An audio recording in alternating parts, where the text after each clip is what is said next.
व्यवसायिक हैं, व्यवसाय करने के लिए आए हुए हैं बिहार में। भैया अब 15 दिन रह गया है, अब बिहार में बदलाव की पूरी तैयारी हो गई है।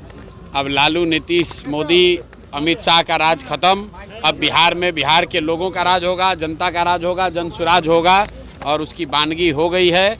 अब कोई इसको रोक नहीं सकता है। बिहार की जनता पूरी तरीके से तैयार है।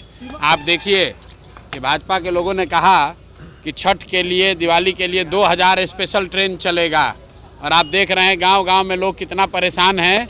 कोई घर वापस नहीं आ पा रहा है।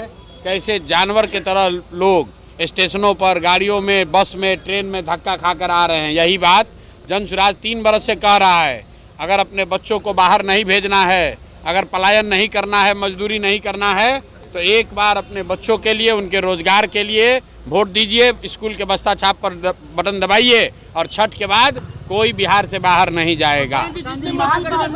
प्रशांत जी जितने मजबूती के साथ आप पहले पद यात्रा किए थे, चुनाव आते आते उम्मीदवार इतने ही फीके पड़ गए हैं। आपको उम्मीदवार कौन उम्मीदवार फीके पड़ गए? आपको उम्मीदवार, सारे उम्मीदवार लोग सिवान में वही हाल है। अच्छा, यहाँ पर अभी ये प्रदीप राय जी लड़ रहे हैं, ये आपको फीके दिख रहे हैं कि सुनील राय जी फीके दिख रहे हैं कि रंगीन दिख रहे हैं?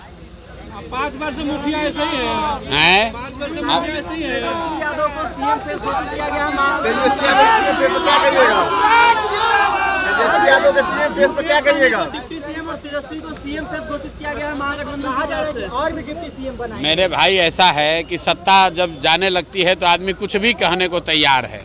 एक नहीं 5 डिप्टी सीएम बना दो, उससे क्या होगा? मेरे भाई ये कोई नई घोषणा थोड़ी ना है। पहले से मालूम है कि लालू जी का जंगल राज अगर लौटेगा तो उनका लड़का तेजस्वी यादव मुख्यमंत्री बनेगा। इसमें नई बात क्या है?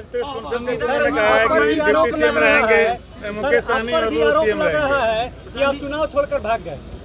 हम चुनाव, यहाँ पर चुनाव हो रहा है कि नहीं हो रहा है? चलिए, कर्मियों को परमानेंट और जीविका दीदियों को 30-30 हजार रुपया वेतन पर मंथ देने का भी घोषणा किया। अब थोड़े दिन में तेजस्वी यादव ये कहने वाले हैं कि बिहार को हम सोना का लंका बना देंगे। अब वही बाकी रह गया है। ये 3 करोड़ नौकरी दे देंगे, सबको परमानेंट कर देंगे।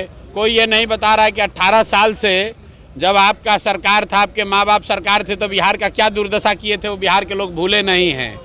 आज बिहार के करोड़ों बच्चे बाहर जाकर मजदूरी कर रहे हैं और ये लोग बता रहे हैं कि हम बिहार में सबको नौकरी दे देंगे। बिहार की जनता इस गलती में पड़ने वाली नहीं है।